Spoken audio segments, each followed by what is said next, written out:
everyone. Welcome to Project Parents United, a unique platform where we discuss children's health issues, parenting issues directly with professionals that take care of our children. We know children thrive on structure and routine. So as parents, we often fill their schedule with one activity or another. But sometimes it's okay for them to get bored and have some downtime with no planned activities. It's also true for babies. We don't have to keep them constantly entertained or engaged. This is the concept of independent playtime or unstructured playtime that fosters creativity and critical thinking. To talk more about this, I'm joined by Dr. Sandeep Reddy. She's a pediatrician, a mommy of two, and has been practicing for over 20 years in Henderson, Nevada. Let's see what she has to say about this topic. Hi, Dr. Reddy. How are you? Welcome to Project Parents United. Hi, thank you so much for having me. This is a great initiative. Thank you. We're so excited to speak with you. We all know structure and schedule is really important for our kids, but so is downtime. And it's important that we give our kids opportunities to play independently by themselves. And now I don't mean giving them a TV, having them see TV or, give them a tablet. And it's also true for little babies. We don't really have to keep them entertained or constantly entertained. So can you please tell us what is independent playtime or unstructured playtime? So unstructured playtime basically is playtime where the child comes up with their own set of rules, their own ideas, and there are no predetermined goals.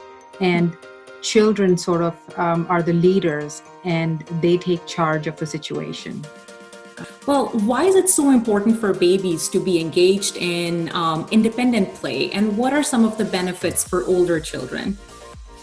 So I think independent play, it really fosters, self-reliance. You're not looking up to somebody to have everything pre-organized for you. And there is a lot of data to support it. Like if, you look at a typical American child's schedule, it's packed full with school and then after school activities, piano, karate, you name it. So it's very important. Research shows that there should be actually twice the time of unstructured play. As much of structured play you have. And there is so much backing through research that this is critical for children. There is animal studies that have done that show that, it develops their frontal cortex, which is helps with the higher functioning. So, they're doing critical thinking, they're doing problem solving, social interactions. So the benefits of unstructured play are just, limitless. I see. It's so good to hear, as parents, we feel, as I talked before, that we have to keep our babies engaged. Let's give them activity after activity. But it's very reassuring when pediatricians tell us that, the literature is out there. Give your children some downtime, let them play. But as far as babies are concerned, as babies are getting older, they're also starting to be up for longer stretches of time. What are some tips for parents to, help them fit in independent playtime in their routine? So I would say for babies, I would find it depends on the developmental stage that the baby is in. So if the baby is still in the crib and are not rolling over, you could have, play gyms and with which the baby can, visually and, reach out and interact. If the baby is old enough where they're doing tummy time, you could have them in a safe place on the floor and give them a lot of toys where they can reach and develop those motor skills. And, same thing for toddlers. Like the key is as long as it's a safe environment, you can leave them with few toys where they can find activities and keep themselves entertained, as opposed to always having a parent or a caregiver there, watching them and interacting with them. I see. No, this is great. I think a lot of parents, as they hear this, they are already thinking, well, independent playtime means time, mommy time or daddy time. Parents are getting time for themselves. So these are some fantastic tips. And if you could give us some examples for, let's say, older children, what could be some ways that they can be involved in independent play?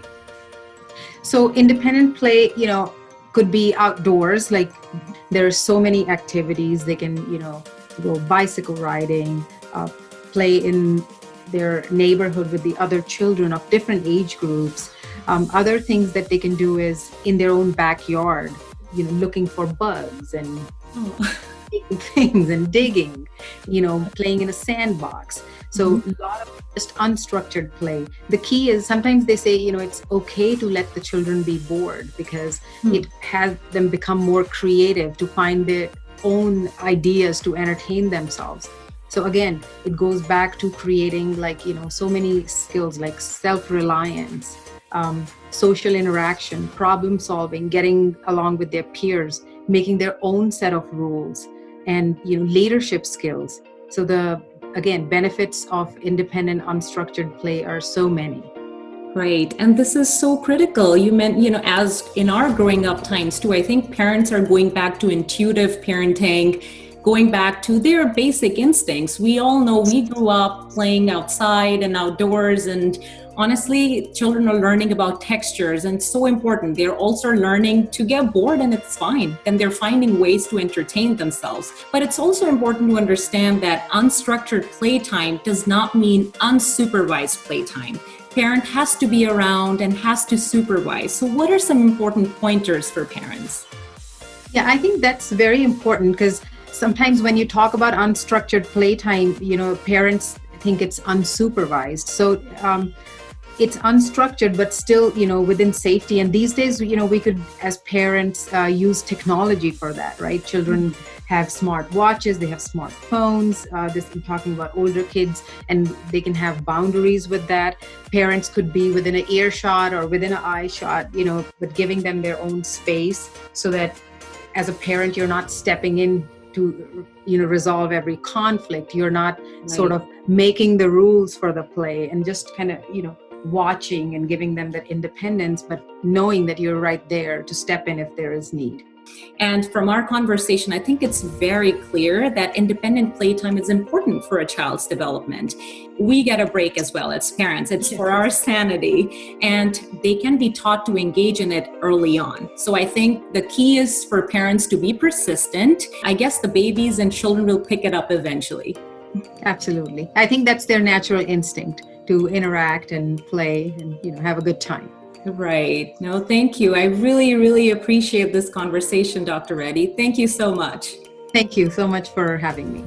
We hope you found this information useful, and don't forget to tell us what you think.